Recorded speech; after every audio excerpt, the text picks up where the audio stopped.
Hello, my friend. So it's been a year.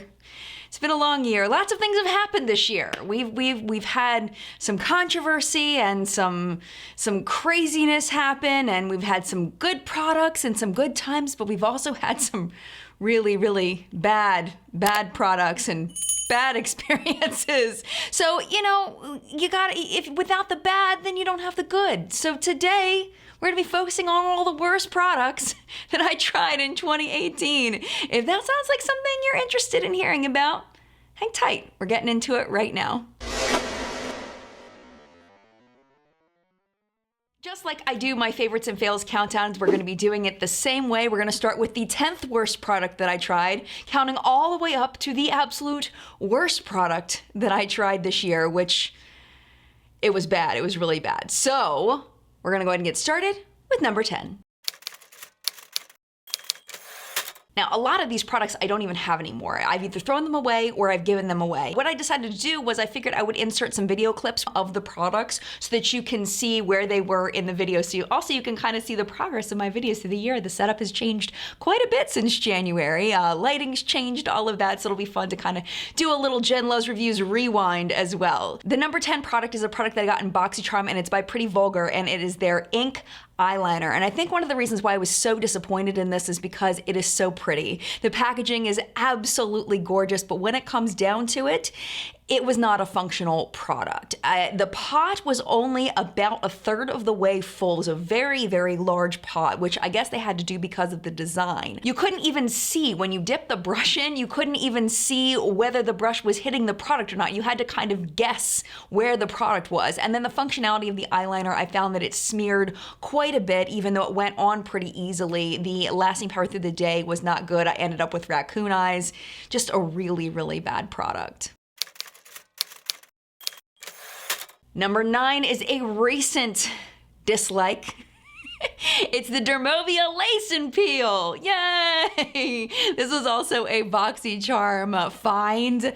And really the big thing I didn't like about this was the retail price point. I felt was absolutely outrageous for what it was. Also, they marketed on their website that the lace part of the mask was supposed to give you like a compression, like a feeling where it was supposed to like kind of make your skin like kind of give it like a big squishy hug, and it was supposed to, I don't know, somehow make your face not sag or something. I don't know. I thought that marketing was absolutely ridiculous. It wasn't very comfortable for me to wear, and there were a lot of people, subscribers of mine, that mentioned that it caused them quite a bit of pain. So that was definitely a no. And again, with the ingredients of it, the ingredients were not worth the $30-some price tag, whatever it was, for the 2 masks. I did hear that a lot of people are using their lace masks to hold on their sheet masks, which I thought was a really genius idea and a great way to use those lace masks. I also noticed that some people are washing those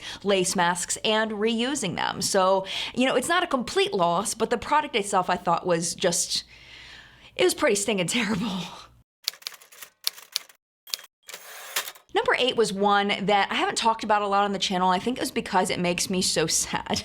It's the Bakerie concealer. Now, this concealer I do still have, but I think I'm gonna end up passing it on because I really don't like it. And the big reason why I don't like it is because the dry down is way too fast. I have to really rush to put it on quickly. It's like a boom, and then blend before it dries. And even by the time I actually, you know, I'm trying to finish blending it, it's already dry. And that's just not functional for me. And it doesn't end up being a cute look. Maybe there are people that can apply their concealer fast enough to get it to work, but for me, it's too much. And there are so many concealers I discovered this year that I really like, including the one from ColourPop, that the one from Bakerie is just definitely a huge no for me. This is a product that I purchased and then promptly returned. This is the Fenty Beauty Galaxy palette. I didn't end up trying any other Fenty eyeshadows after this because I was kind of turned off. This was their first eyeshadow release, and it was a glittery stinking mess. I found no way to make this functional for me. I did hear that there are people that can make this work, mostly as eye toppers, but the shades were so incredibly sheer that they just were not functional for me, especially at the Fenty price point. The other thing is that the fingerprints that would show up on the outside of that gorgeous, like iridescent, shifty packaging they were so ugly. They just ruined the whole look of the packaging with these ugly fingerprints. It was terrible. It was absolutely terrible. And the functionality of the product inside just was not good. So I promptly returned that. That was not a good one. Did not enjoy it. Number 6 is another BoxyCharm product. I have some BoxyCharm products that I really love though, I promise. This was the BoxyCharm and Pure palette. This is the worst eyeshadow palette I tried this year. It was such a powdery mess. The colors muddied together on my eyes. Lasting power was terrible. I don't know what happened with this, but I felt like the color selection of it was not interesting, and some of the shades were very similar to each other, and it was just a terrible eyeshadow palette. I did pass it on to somebody. She's using it. I don't think she's really loving it either, but at least it has a home where it's gonna get some use, because it's not getting any use at my house. Oh my gosh, the next one, I got so much crap for even reviewing this, for even bringing it on my channel.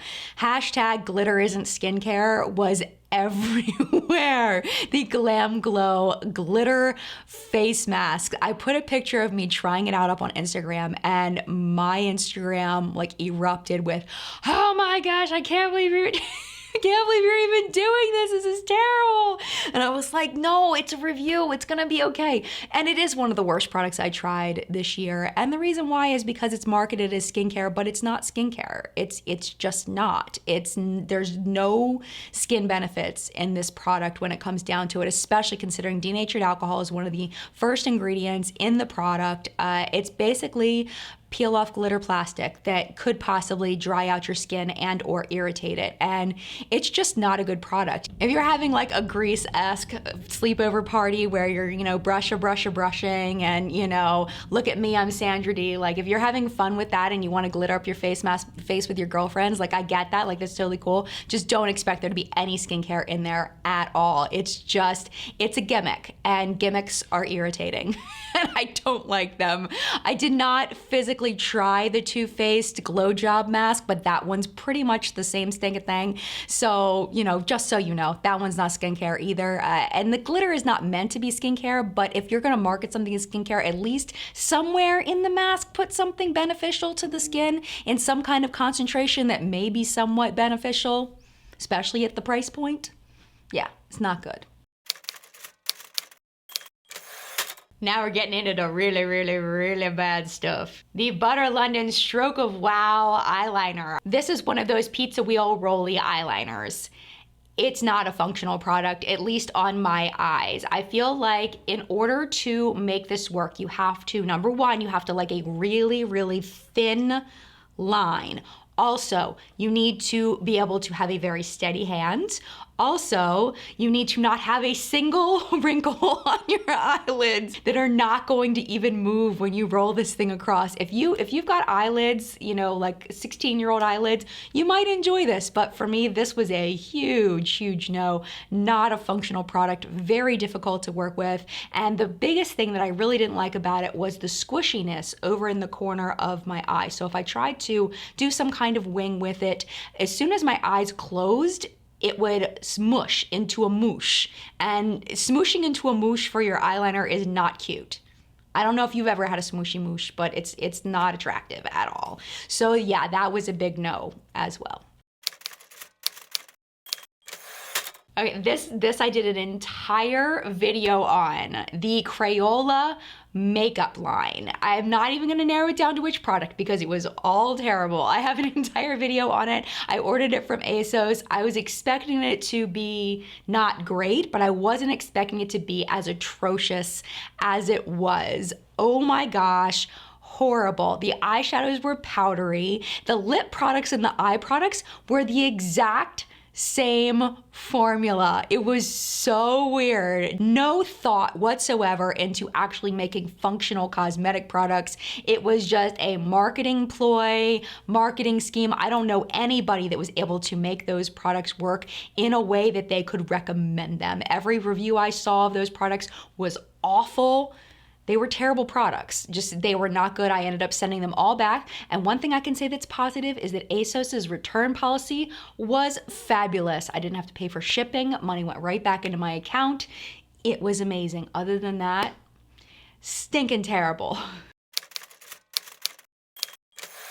So what could be worse than Crayola makeup? Covergirl concealer is what could be worse than Crayola makeup. I feel like I definitely neglected mentioning this in my Covergirl favorites and fails video. I neglected mentioning this, which is actually the worst product that I've tried from Covergirl this year. And I also neglected mentioning the eyeshadow primer, which is the best product I tried from Covergirl this year. That will be showing up more on the channel. I'll tell you that story when I get to that video, but the Covergirl concealer basically doesn't really conceal anything. It's in, I think, 3 shades, something like that, maybe 6 tops, and the deepest shade is barely medium. Like, it is pathetic, the shade range. It's one of those twisty up products, and it's just, it's a terribly performing product. I don't even know how they could possibly even call it a concealer because it does not conceal anything. There's no opacity to it. Well, I can't say no opacity. There's very little any kind of concealing happening. If you want a little bit of brightening, maybe, but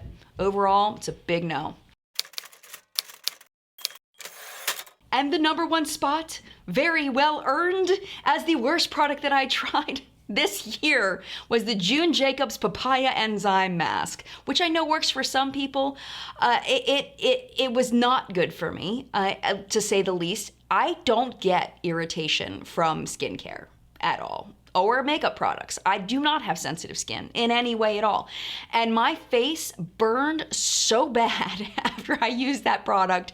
My face burned, it turned beet red. I was uncomfortable, like it felt like a chemical burn on my face. It felt horrible. And it didn't really feel bad until I took the mask off. And that was when I realized that I had done something to my skin. I did try it one more time after that. I was very nervous to do it, so I only put a little patch like right here, and I left it on about half of the amount of time that it was recommended, and my skin was still irritated in that spot, so I ended up just throwing it in the trash. I didn't end up using it. I didn't pass it on. It just freaked me out. I didn't want it to happen to anybody else, and that's the only product, I think, in the years of this channel that has irritated my skin that bad, and that's why it is the #1 worst product that I tried this year. And honorable mentions to the crayon case and L'Occitane for some awful, terrible brand experiences. Well done to you for being the worst brand experiences I had this year. I do have videos on both of those experiences in case you're curious. And we'll talk about some excellent brand experiences in my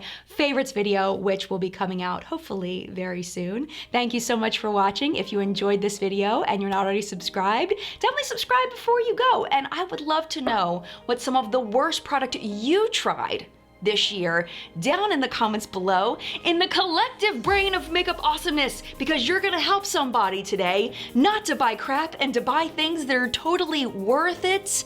Help us out down in the comments below. I would love to know. I'm sure the community would love to know. Leave your thoughts. Thank you again so much for watching. Mad love to you, and I will see you in a video very, very soon.